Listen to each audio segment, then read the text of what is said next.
सलार 2 कब आ रही है? तो स्क्रिप्ट वगैरह सब लॉक हो चुका है? हाँ, स्क्रिप्ट तो पहले से उन्होंने लिख के रखी है ना, तो अब शूट करना बाकी है। ये बहुत बड़ी पिक्चर है यार, उसमें मतलब आपको बहुत पता है सारा कि क्या होने वाला है? वीएफएक्स इंडस्ट्री में आपका क्या पॉइंट है? प्रॉब्लम क्या है, हमारे यहाँ जल्दी बहुत है लोगों को, है ना। हमारे रिलीज डेट पहले डाल देते हैं। बहुत कम बातें की हमने, मतलब हम सब ऐसी स्माइल ही कर रहे थे दूसरे तो देख के कि हाँ ठीक है, अच्छा है, nice performance. Sharad sir, welcome to Mirchi. Thank you मेरी जान। बट गाइस, एक बार जोरदार ताली होनी चाहिए, कम ऑन। सो 2024 का एक स्पेशल दिन है आज, क्योंकि ये मेरा फर्स्ट इंटरव्यू है ये साल का। क्या बात कर मिर्ची का I think How first lucky interview you है are. ये साल का। So happy new year to you. Same to you बाबा। एंड कैसे था आपका न्यू ईयर? बढ़िया था यार, एक सुपर हिट पिक्चर के साथ खत्म हुआ साल, सलार के साथ 100 करोड़ की ऊपर पिक्चर एक और, तो बहुत अच्छा साल गया।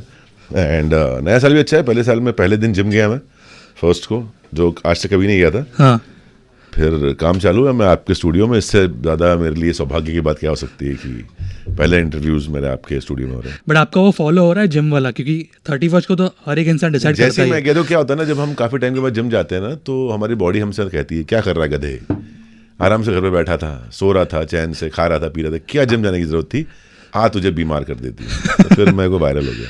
वो नजर लगती है, लगती है। मेरे को तो सुंदर हूँ मैं, वैसे भी नजर आपकी वॉइस एक्टिंग की जो जर्नी हमें पता है जी, जो स्टैमरिंग से लेके आप यहाँ तक पहुंचे हो। जी।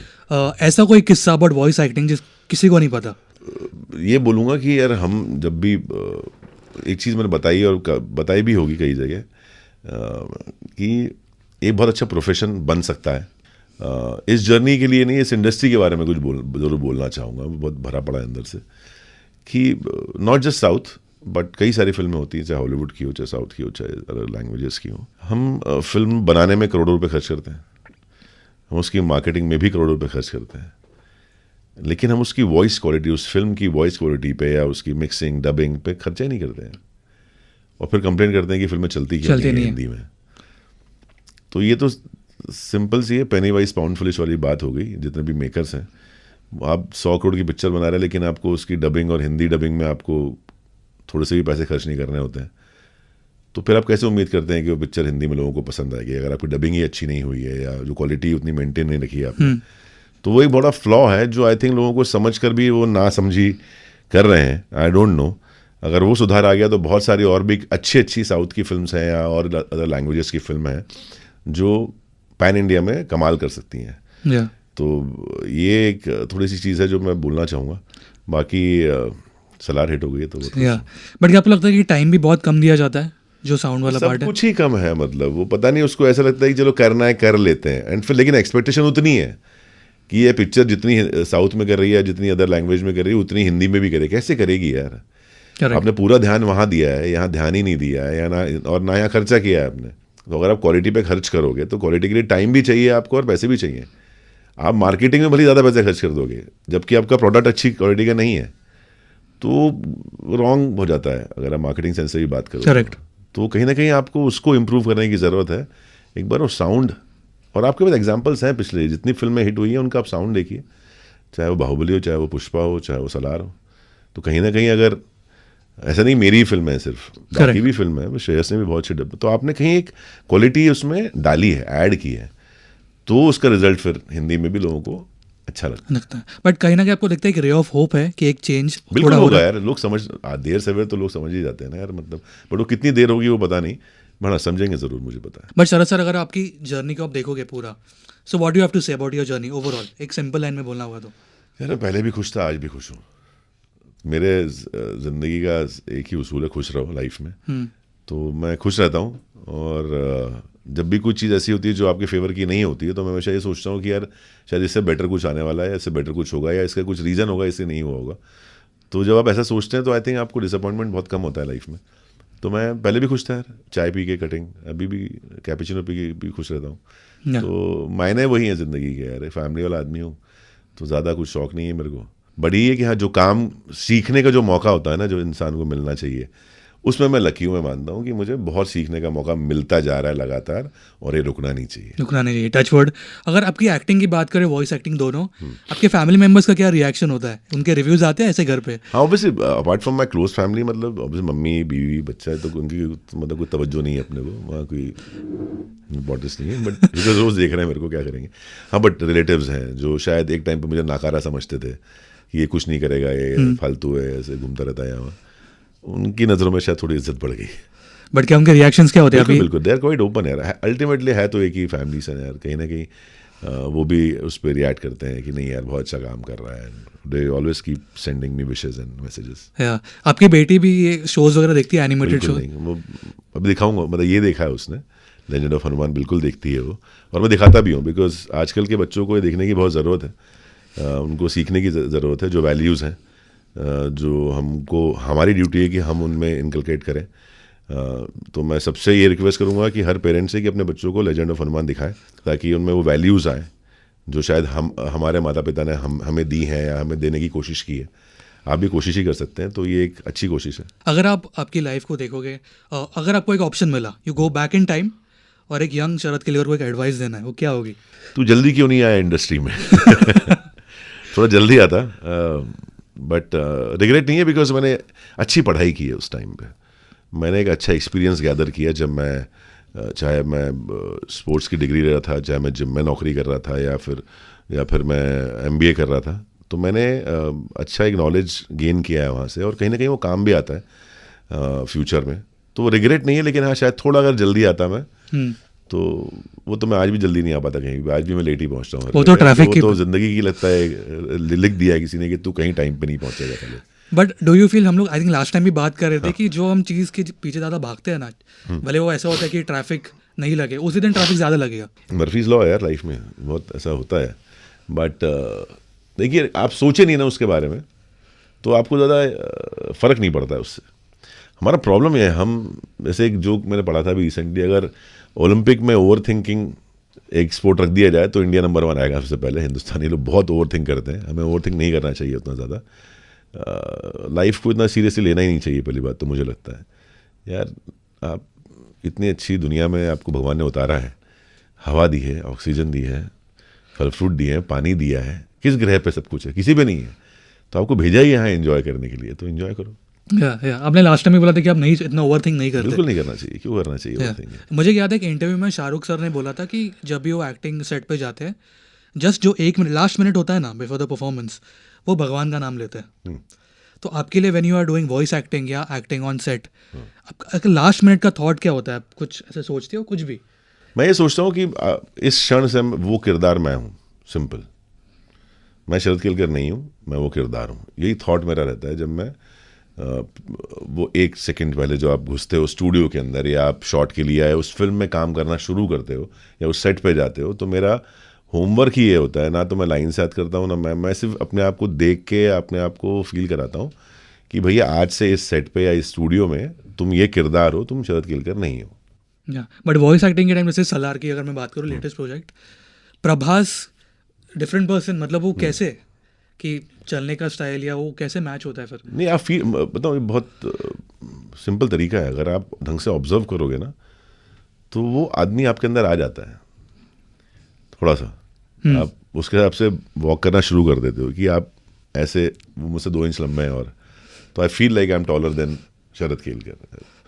फिर मेरा जो बॉडी साइज़ है वो मुझसे बड़ा है, उनका आर्म्स बड़े हैं, तो आई फील लाइक थोड़ा सा बड़ा हो गया हूँ मैं, तो वो अपने आप आवाज़ में फिर वो थोड़ा सा एक जैसा उनका फेस स्ट्रक्चर भी वैसा है कि वो उनको एक अच्छा बेस चाहिए।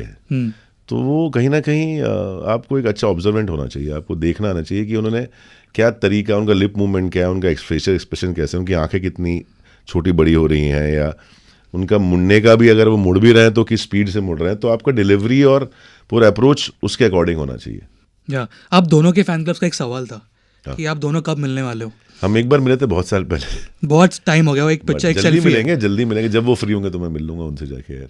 बट आपके हिसाब से अगर आप दोनों मिले, ठीक है, जस्ट फॉर एग्जांपल, कॉन्वर्सेशन क्या होगा आप दोनों के बीच? अरे मैं आपकी तरह, अरे ये तो मेरी आवाज़ है, आप सोचते हो ये कैसे होगा? नहीं, हम ऐसे ही, जब पहली बार मिले तब भी ऐसे ही थे कि बहुत कम बातें की हमने, मतलब हम सब ऐसे ही स्माइल ही कर रहे थे दूसरे को देख के कि हाँ ठीक है, अच्छा है, नाइस परफॉर्मेंस। मैं भी बोला था वेरी गुड परफॉर्मेंस, इतना ही था बस। एक्चुअली वो बहुत शाय भी हैं, वो बहुत कम बोलते हैं, तो बट हाँ स्वीट है। आपके फैन क्लब्स का और एक सवाल था कि सलार तो इतना बड़ा धमाका हो चुका है, सलार 2 कब आ रही है? ये तो आपको प्रशांत नील फैन क्लब से पूछना चाहिए कब आ रही है, but I think most probably think by 2025 ही आएगी, उससे पहले तो मुश्किल है। तो स्क्रिप्ट वगैरह सब लॉक हो चुका है? हाँ, स्क्रिप्ट तो पहले से उन्होंने लिख के रखी है ना, तो अब शूट करना बाकी है। आई थिंक थोड़े बहुत पोर्शन शूट भी किए होंगे, बड़े लोकेशन के होंगे, तो बट अदरवाइज मोस्टली 1 साल लग जाएगा, क्योंकि बहुत बड़ी पिक्चर है यार, उसमें मतलब आपको बहुत पता है सारा कि क्या होने वाला है? पहुंच गई आप तक? कहानी मुझे नहीं पता, क्योंकि बहुत कॉम्प्लेक्स है वो। मुझे ऐसा क्यों लग रहा है कि शरद सर कुछ तो हिंट है? कुछ भी नहीं, मुझे कोई हिंट नहीं है। ऑब्वियसली वो शेयर नहीं करेंगे मेरे साथ, तो हम लोग एक तो वो क्या है ना, अनसेड प्रॉमिस होता है कि हम मतलब जो आप रिवील नहीं करना चाहते किसी को, वो आप किसी को नहीं बताएंगे। तो शायद प्रशांत नील ने आई थिंक किसी को भी नहीं, आई थिंक प्रभास सर को भी नहीं बताया होगा अभी तक। अच्छा, हम वेट कर रहे हैं। बट शरद सर, सक्सेस आपने देखा है, आपने एक्सपीरियंस किया है इतने सालों में, आपके लिए डेफिनेशन क्या है सक्सेस का? यार डेफिनेशन मतलब जब व्हेन ऑडियंस, आप लोग जब अप्रिशिएट करते हैं उस चीज़ को, स्पेशली एक वर्ड मेरे लिए बहुत फेमस है, और आई थिंक मुझे तब वो मेरा सक्सेस है, और उसका फल अब कब मिलेगा पता नहीं, बट वो सक्सेस मेरे लिए बहुत इंपॉर्टेंट है। जब हर रिव्यू में, हर ट्रेलर रिव्यू में, हर फिल्म के रिव्यू में ये कहा जाता है कि अरे वो है ना शरद केलकर यार, बहुत अंडररेटेड एक्टर है यार, अंडर यूज्ड है वो, उसको मिलना चाहिए थोड़ा सा अच्छा। तो I think that is success for me. मुझे लगता है कि लोग एटलीस्ट वो चाहते हैं कि मैं ज़्यादा काम करूँ या और अच्छा काम करूँ, तो I think that is success. या ऐसा कोई आपको मोमेंट याद है जो इसी एग्जाम्पल में कि यू लाइक कि हाँ दिस इज सक्सेस? बहुत बहुत बार हुआ है ऐसा, एक मोमेंट नहीं है। फर्स्ट अलग कुछ याद है? बहुत सारे शोज और फिल्में ऐसी हैं जहाँ यही स्टेटमेंट आता है कि यार अंडर यूज्ड है या अंडर रेटेड है या ऐसा, बट ठीक है, वो टाइम आएगा तो मिल जाएगा काम अच्छा। या बहुत हैवी बातें हो रही है नो? नहीं बहुत- नहीं, नहीं, बहुत लाइट, पक्का? मेरे हिसाब से कोई बात हैवी नहीं है यार। तो मैं एक सेगमेंट करता हूँ मैं अपने शो में जो लव एंड रिलेशनशिप्स के ऊपर होता है। अच्छा, ठीक है, very nice. You are married, बिल्कुल, आपकी बेटी है, बिल्कुल। तो टिप्स क्या है सक्सेसफुल शादी के लिए? टिप्स क्या है? हाँ, जैसे अब अगर मेरी ये साल शादी हो जाएगी ऑलमोस्ट, पता नहीं पता मुझे, लोग हंस रहे हैं। नहीं, मैं बताऊँ, बहुत इंपॉर्टेंट है। सबसे पहले तुम्हारे लिए, अगर तुम्हारी शादी होने वाली है तो पहले तो पक्का डिसाइड कर लो करनी है कि नहीं करनी है, ठीक देखो है? मैंने अपने मॉम डैड को बोल दिया ढूंढने के लिए। No, you have to be, बोलने के लिए you have to be mentally and with everything you have to be ready कि भाई अब ये लॉन्ग टर्म एसोसिएशन है, मैं ये कंपनी छोड़ नहीं सकता, है ना? जॉब जैसा नहीं है कि चलो यहाँ नहीं तो कहीं और कर लेंगे, वो हो नहीं पाएगा। करेक्ट। तो you have to be committed, और वो कमिटमेंट फोबिया नहीं होना चाहिए किसी में जो शादी करने वाला है। तो वो कमिटमेंट के लिए बिल्कुल 100%, 110% रेडी हो, तभी शादी कीजिए। पहली बात तो 2-3 फैक्टर हैं यार, प्यार हमेशा होना चाहिए, इज्जत हमेशा होनी चाहिए, आप ग्रांटेड नहीं ले सकते किसी को, और कहीं आप डिमीन नहीं कर सकते किसी को, चाहे आप कुछ भी कर रहे हो लाइफ में, कहीं भी पहुंच जाए आपको, क्योंकि वो जो शाहरुख खान, कोई भी धंधा छोटा नहीं होता, कोई भी काम छोटा नहीं होता है।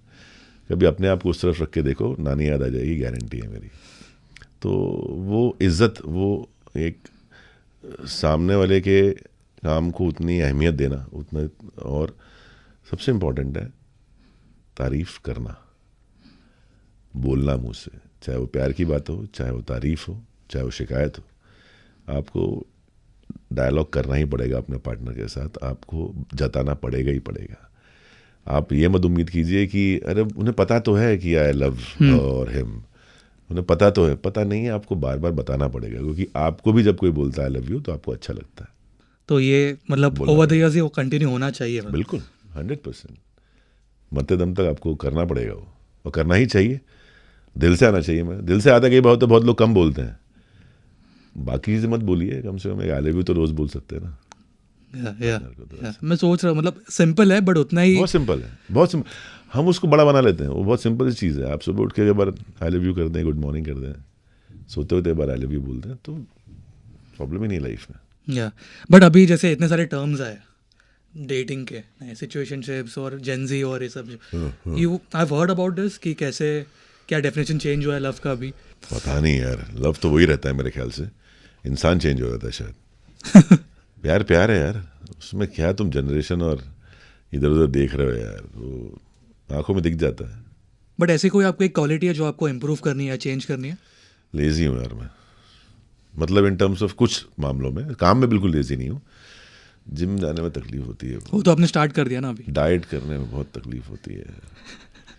कई बार मन में ना काउंटर सवाल, ऐसा थॉट आता है, साले कमा क्यों रहा है, खाने के लिए ना, तो खा लेना, फिर मैं खा लेता हूँ, वो बंद करना है। बट एक्चुअली वो सही बात है, मतलब कमा तो बट सही भी है लेकिन गलत भी है, वो प्रोफेशन के हिसाब से गलत है बट जिंदगी के हिसाब से सही है, तो बड़ा कंफ्यूजिंग मामला है यार।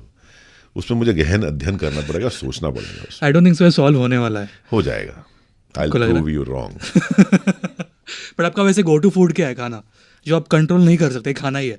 नहीं नहीं, मेरे खाना ही मेरे लिए गोटू है। कोई कुछ भी हाँ मतलब कुछ भी मिल जाए तो। चाय ही क्या यहाँ पर मेरी चाय देखो अभी। वैसे केक नहीं आया अब तक? केक नहीं खाना मेरे को। हाँ, एक तो मेरे का एक प्लस पॉइंट है कि मुझे अंग्रेजी मिठाइयाँ, जब से उन्होंने राज किया है 200 साल हमारे ऊपर, मुझे अंग्रेजी मिठाइयाँ पसंद नहीं है ज़्यादा।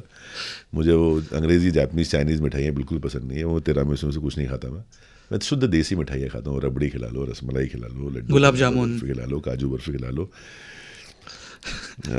खोपरे की बर्फी खिला लो, तो ये सब मैं खाता हूँ। मैं केक्स, पेस्ट्रीज, ये सब, आइसक्रीम्स, ये सब। क्रॉज़ो अच्छा होता है मुझे बहुत। क्रॉज़ो मिठाई थोड़ी ना है कोई, स्वीट क्रॉज़ो पता लगे, बट नॉर्मल क्रॉज़ो तो खा ही लेता हूँ मैं। बट मुझे कोई शौक नहीं है ऐसा, तो टच वुड वहाँ बच गया हूँ। लेकिन अदरवाइज खाना मेरी कमजोरी है। ये अगर ये इंटरव्यू आपके ट्रेनर ने देख लिया, देख के रोज देख लेता है मेरे को, वैसे ही पकड़ लेता है मेरे को यार। वो 7 साल से मेरे साथ है, तो इनकी बॉडी अच्छी हो गई होगी 2 महीने में, मेरी नहीं बन पा रही 7 साल में वैसी। बट अभी देखिए पिक्चर आ रही है मेरे, एक ऐलान, उसमें बॉडी देखिएगा, मैंने बनाई थी एक टाइम पे। बट अभी वैसे भी फिट ही लग रहे हो अभी आप। वो तो मैं हूँ। मैं फिट तो रहता ही हूँ यार। फिटनेस बेसिकली क्या है ना यार, आप मेरे लिए वो body banana, fit for body is a beautification of your structure, correct. But fitness in the sense, एक तो आप मेंटली फिट रहें, वो मैं बहुत हूँ, टच वुड। और दूसरा है फिजिकली फिट, मतलब आप मुझसे खिलवा लो क्रिकेट के 5 घंटे में, खेल लो आराम से। तो मैं अपने शौक के लिए मैं बहुत फिट हूँ। आप मुझसे नचवा लो, मुझे बहुत देर में नाच सकता हूँ। तो मुझे जो चीज़ पसंद है और वो करने में अगर मुझे तकलीफ नहीं हो रही तो मैं फिट हूँ। अभी आपका लेटेस्ट प्रोजेक्ट ट्रेलर में इंडियन पुलिस फोर्स, Yep. समझ नहीं आ रहा कि क्या है, कौन सी साइड पे, अच्छा बुरा, विलन, पॉजिटिव? समझने के लिए आप देखिए इंडियन पुलिस फोर्स 19 जनवरी से। देखो ये आंसर मुझे पता था, ये आने वाला है, ठीक है? आप नहीं बताने वाले हो। जो भी है बताता हूँ, जो भी है वो आप अपने कैलकुलेशन लगाते रहे उसके अंदर, बट जो भी है गारंटी है मेरी कि तुम पर्टिकुलरली, अगर तुम्हारे पास मेरा नंबर है या आपके पास मेरे सोशल मीडिया का अकाउंट नंबर है, आप मुझे मैसेज जरूर करेंगे या मुझे फ़ोन जरूर करेंगे कि बहुत मज़ा आया। वो तो मैं पक्का करने वाला हूँ। बट मेरा एक सवाल है, अलग है, जो किसी ने देखा नहीं अभी तक, अलग है वो। एक सवाल है, रोहित शेट्टी के कॉप यूनिवर्स में आपने एंट्री कर दी है जी। तो आपकी फेवरेट कॉप फिल्म कौन सी है उनकी? ये सिंघम ही ऑब्वियसली, सिंघम फर्स्ट वाली। अरे तोड़ू फिल्म है वो, मतलब। और अजय सर वैसे ही फेवरेट है, तो फिर मतलब। और फेवरेट कॉप वही है फेवरेट कॉप, सिंघम ही, सिंघम है। सूर्यवंशी सिंबा कोई नहीं, ओजी है ना, तो मतलब वो उनको बीट करना मुश्किल है। He is a OG of cop universe. And देखिए, जब भी आप पहली फिल्म बनाते हैं ना किसी भी एक थॉट को लेके, तो उसमें सब जी जान डाल देते हैं, I think. And Rohit sir I think must have put everything in Singham 1। तो वो एक अलग ही पिक्चर है और सबको वो याद भी है अभी तक। मतलब ऐसा नहीं, आप सिंघम 2 भी आई है, फिर सब पिक्चर अच्छी हैं, बट जो पहली फिल्म है उसमें वो अलग दिल लगा होता है वहाँ पर एक। या बट एक सवाल एक्चुअली मैं भूल गया था, एक जाने से पहले एक सवाल, VFX अभी काफ़ी इंपॉर्टेंट हो गया है। VFX इंडस्ट्री में आपका क्या पॉइंट है? मतलब एक जैसे इंडियन सिनेमा की अगर बात करें, हाँ, यू फील कि वो लेवल तक पहुँच गया अभी? नहीं अभी तो बहुत फर्क, बहुत टाइम है अभी। बट ये है कि देखिए, मैं कुछ, हमारे यहाँ ना प्रॉब्लम क्या है, हमारे यहाँ जल्दी बहुत है लोगों को, है ना। हमारे रिलीज डेट पहले डाल देते हैं बिना देखे कि कितना काम लगने वाला है या कितना काम लग सकता है और या कितना इंप्रूवमेंट का स्कोप है। हम एक बेस लाइन पे बात करते हैं, कितना VFX का टाइम लगेगा, एक बेसिक कैलकुलेशन है, और उसके बाद रिलीज डेट प्लान करते हैं। बट अगर टेक्नोलॉजी आगे इंप्रूव कर जाती है, कोई नई टेक्नोलॉजी आती है, उसका यूज़ करने के लिए, उसको सीखने के लिए, उसको इम्प्लीमेंट करने के लिए अगर और टाइम चाहिए तो टाइम बचता नहीं है फिर हमारे पास, ना ही पैसे बचते हैं।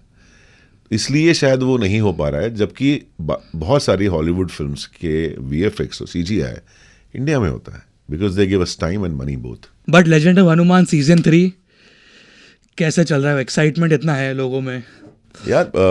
ऑनेस्टली पता था कि हिट होगा, और लेकिन इतना ज़्यादा हिट होगा और इतना ज़्यादा उसकी रेटिंग इतनी हाई होगी in terms of quality also, वो देख के बहुत खुशी होती है। और लोग बहुत बेसब्री से इसका इंतज़ार कर रहे हैं। मुझे इतने मैसेजेस आते थे ना, एक साल से हमने काफ़ी डिले कर दिया, बट मतलब फिर मैंने ना तंग आके नवंबर में बोल दिया कि दिसंबर में आ रहा है, फिर दिसंबर में नहीं आया। फिर गालियाँ खाई मैंने अपने मतलब सोशल मीडिया अकाउंट्स पे। आपने तो कहा था कि आ जाएगा, फिर नहीं आया, लेकिन फाइनली अब आ रहा है और बहुत बढ़िया सीज़न है ये भी। कहानी आगे बढ़ रही है, अभी और किरदारों की एंट्री है जो शायद काफ़ी लोगों को पता नहीं होंगे, क्योंकि इतनी बढ़िया राइटिंग है ना। हमारे जो क्रिएटर्स हैं उनका नाम भी शरद है, शरद वेदराजन और जीवन, और the whole team of Hotstar, they have created such a in depth show, you know. उसके अंदर हमको अभी तक जो युद्धकांड है उसके बारे में कुछ चीज़ें पता है, कुछ नहीं पता है। इसमें इतना डिटेल में है ना कि मुझे भी करते वक्त बहुत मज़ा आया कि इसे ये भी किरदार है, अच्छा ये इसके साथ ऐसा रिलेशन था, इसके साथ ऐसा था। और कहानी मोर और रावण की है। तो जो पर्टिकुलर ये जो थर्ड सीज़न है वो हनुमान जी और रावण के बीच की युद्ध और जो वार्तालाप है और जो चीज़ें हो रही हैं उसके बारे में है। तो कई किरदार आएंगे, जैसे कि एक स्पॉइलर दे देता हूँ, एक बहुत ही विशालकाय आदमी की एंट्री है आखिरी एपिसोड में। तो बहुत बहुत ज़्यादा इंटरेस्टिंग है, बहुत मज़ेदार है। या बट ऑल्सो आई थिंक ये फर्स्ट टाइम है जहाँ पे वॉइस पहले रिकॉर्ड हुआ है। बिल्कुल, ये पहला शो है जहाँ वॉइस पहले रिकॉर्ड हुआ है और उसके बाद फिर उस पर एनिमेशन क्रिएट किया गया। उससे फ़ायदा और एक अच्छा एक ये था कि आपको फ्रीडम होती है एज एन एक्टर कि आप उसको अपने हिसाब से कंसीव करते हो और प्रेजेंट करते हो। क्योंकि जब भी आप कोई वीडियो डब करते हो तो ऑलरेडी आपके सामने एक रेफरेंस होता है, एक वीडियो होता है, एक आदमी इसकी आप आवाज़ दे रहे हैं, उसका एक फिजिकलिटी होती है, उसका एक स्ट्रक्चर होता है, उसका एक हाव भाव होता है। यहाँ कुछ नहीं है, तो आपके पास लिबर्टी है कि आप अपने हिसाब से उसको क्रिएट कर सकते हो। कि अब सपोज रावण है तो रावण कितना बड़ा होगा, वो उसके मूछे होंगे कि नहीं होंगी, उसके बाल कैसे होंगे, वो चलता कैसे होगा, वो सब आप क्रिएट। और मैं बताया भी है मैं डबिंग कैसी करता हूँ, मैं चलते फिरते डबिंग करता हूँ स्टूडियो के अंदर। तो उससे और आपको ये एक फील और एक जो होता है ना एक भाव आ जाता है उस कैरेक्टर के अंदर, क्योंकि आप अपने मन से क्रिएट कर रहे हो उसको। बट हाँ, ऑब्वियसली आपको स्क्रिप्ट के लिमिट में रहना पड़ता है, लेकिन बट आपको इम्प्रोवाइजेशन करने मिला इसमें? मिलता है, बिल्कुल मिलता है, बिल्कुल मिलता है। और देखिए क्या, चूँकि रावण है, लाइन्स तो सेम रहेंगी, उसका मॉड्यूलेशन, उसमें कहाँ वज़न कहाँ नहीं, कितना इमोशनल जाना है, वो सब फ्रीडम मिलती है करने की। तो बहुत इंटरेस्टिंग है और पहली बार हो रहा है, तो ऐसा हुआ है तो और भी ज़्यादा प्राउड फील करता हूँ। Legend of Hanuman ji, season 3 ji, जो लोग वेट कर रहे हैं, जी, जो ये वीडियो देख रहे हैं, उनके लिए एक मैसेज। आप लोगों ने 2 सीजन्स लेजेंड ऑफ हनुमान के बहुत पसंद किए और हॉटस्टार और डिज्नी प्लस हॉटस्टार आपके लिए वापस लेके आ रहा है legend of Hanuman season 3। Perfect, thank you so much. Thank you. हम लोग बाहर जाएंगे, एक 5 मिनट्स का सेगमेंट है। बिल्कुल। आपका फेवरेट गेम है पिक्शनरी, जैसे आपने बोला। वाह, एक्सपर्ट हो आप उसमें। मतलब मैं ऐसी ड्राइंग बनाऊंगा ना।